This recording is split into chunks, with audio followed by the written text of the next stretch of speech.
Okay, hey guys, I told in one of my Minecraft videos that I would be doing one of these, and so I'm about to brew another beer, and said I'd go through the process. First off, I know my mom's going to watch this, so hi Mom. And this is all the accoutrements I have.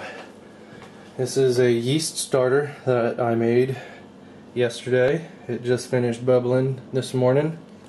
I got my bottle of bleach, clearly marked everywhere there's bees, because I do not want to mix it up with this solution, which is star sand. This is a sanitizing solution. It's acid based, and I put it in a spray bottle so I can hit everything, because I like to keep everything absolutely sanitary. We got a whole sink full of the solution with all my stuff in there.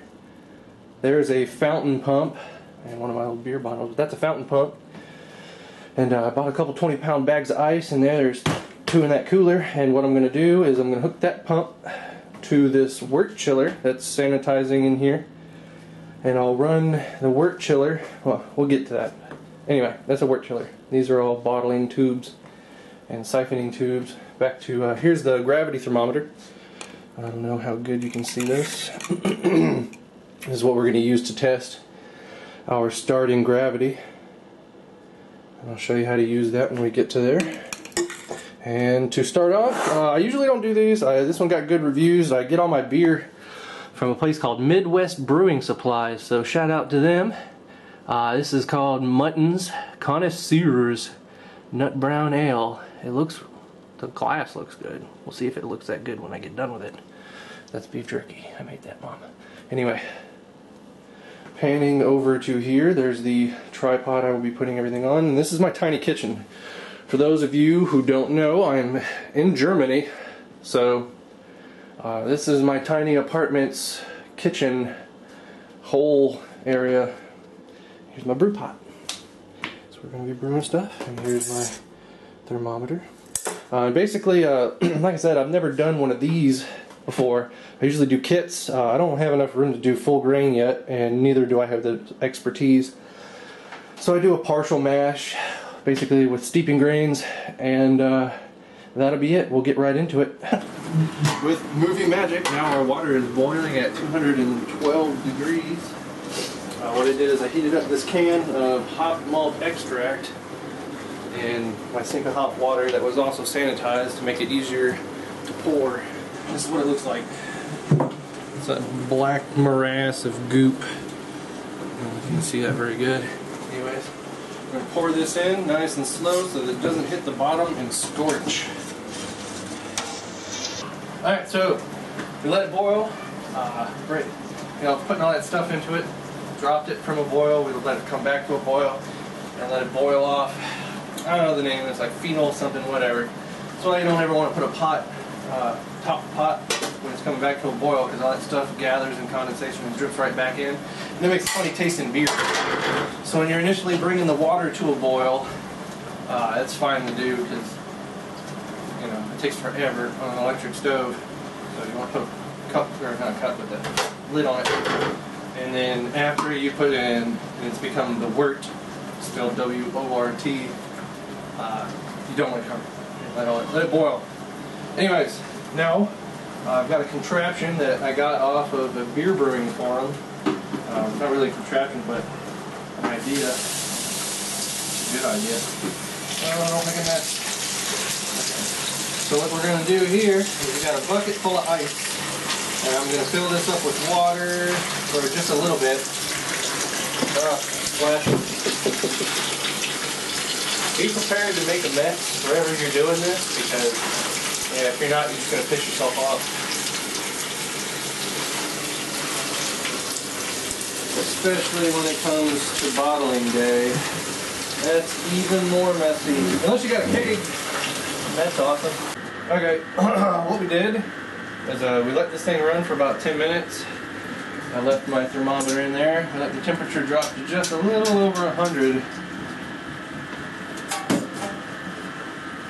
So what we're going to do is we're going to use my siphon it out of here to prevent any more aeration until it's ready.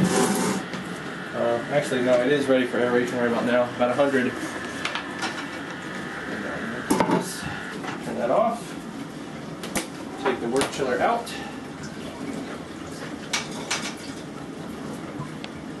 Like I said, you're going to make a little bit of a mess, so don't get too mad about it.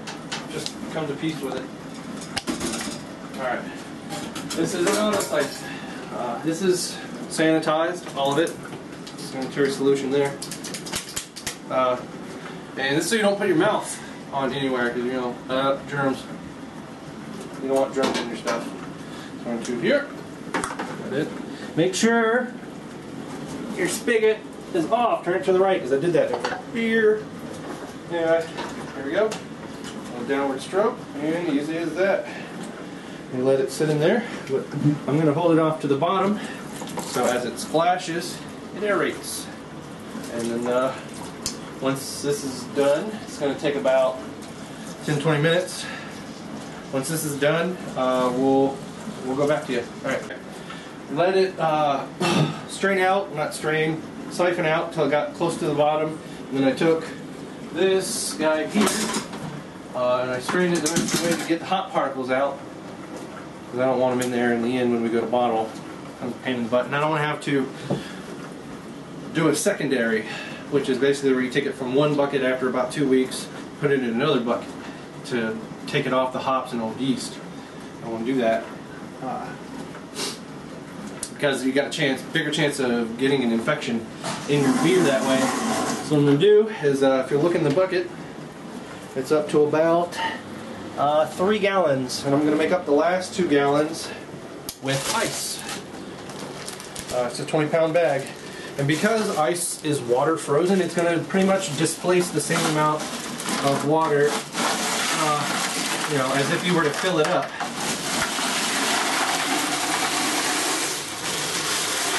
And bam. I'm going to let that melt. Okay, so what we did is had to add a little bit of extra hot water that I boiled first, because water wasn't quite as hot as I needed it to be to melt all the ice. So what I'm going to do now is I'm going to take off the air lock or fermentation lock off the yeast starter. Set it off to the side here. And then I'm just going to pour in the yeast. All of it. All the stuff off the bottom here.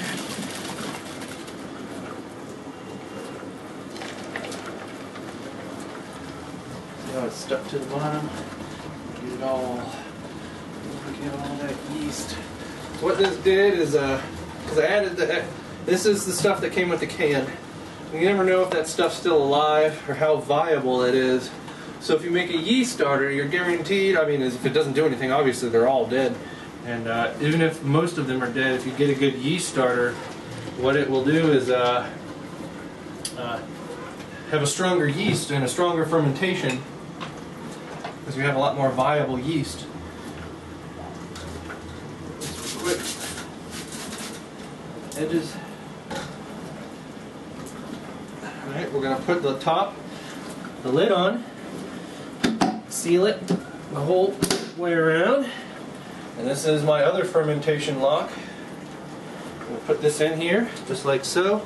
Make sure it's a little wet with sanitizer, because it gets dry, and if you push on it, it'll push the whole grommet into your brew, and you don't want that. So sanitizer is kind of slippery, so get some sanitizer around it. Twist it in, don't just force it in, ease it in like a gentleman after you lube it up. And this is the float bulb. Add that. And I'm going to take some of this sanitary solution, not bleach, and some people use vodka. I don't have any vodka, I like to drink my vodka.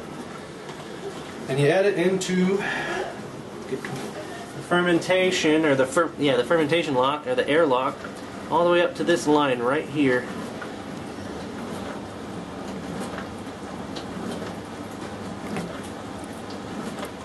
And then you'll see it come off the bottom. A little bit more in there. There. Put on the lid. It's got no hole, or it's got holes in it. And what this does, yeah, see the holes? See the light anyway? Okay. What this thing does, obviously it's called an air lock. but it doesn't force air, or not force, but prevent air from escaping. It lets it escape and not let it in. Because when this stuff starts to ferment, the yeast, they're going to eat and eat and eat all those fermentable sugars, and they're going to fart CO2, and that's what makes beer bubbly. And when they fart that CO2, it's got to have somewhere to go. Otherwise, this is going to go boop, way off. And that's what causes bottle bombs. We'll get to that when we start bottling. But it's going to allow the CO2 to escape and no air to get back in. So we're going to leave this alone for about 2.5 weeks, and then we're going to bottle it. Alright? Okay. Now, the final step, which I nearly forgot until I went to go review my videos and was like, oh yeah. We're going to check the gravity. Now I'm not sure if you're able to see that. Focus, shake, focus. Zoom out, zoom out, zoom out. Okay, well, anyways, this is basically, so I'm going to test the gravity here. Alright, and let this sink down. And try to get all the bubbles off so you can, see it. Just give it a little spin so it doesn't stick to the side. And it's looking like we are at, let's see, a starting gravity, you can't see, of 0.40. Alright, so that's pretty good. 0.40. Usually 0.45 is about the norm. And basically what this is going to do is it gives you a way to calculate how the final ABV is going to be. And hold on, mine's the easy read, so 0.40 will finish out to about 5%, which is pretty good. It's about a standard German beer. Oh, I'm staring at the counter. Yeah, I don't know if you can read it. Hold on, let me. Can you see that? Oh, there's no way to tell until. Well, let me get the light on. Light. There we go. Alright, hit start at 0.40. See? Give it a little spin. Focus, focus. 5%. So, and when it finishes out, that's how you know when it stops fermenting. You'll see where it says beer, handy dandy. It should be around there. 0. No, what I'm looking for. No gravity. 0 gravity. And basically what happens is 0 gravity is water. See? Let me get this camera so to hold it better. Let's fill this up with water and I'll show you.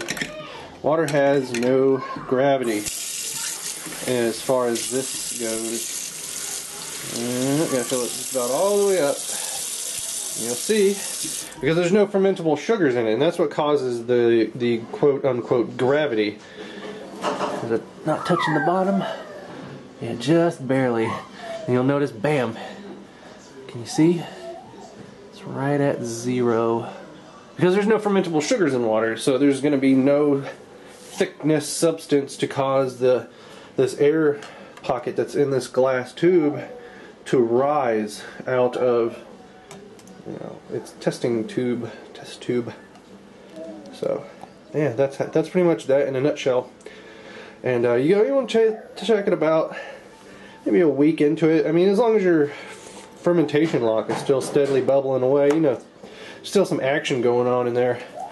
Otherwise, when you see the bubbles stop altogether, so when you want to take a final gravity test, and when it reads 0, you're done. You're ready to bottle, unless you want it to age a little bit, which is just fine.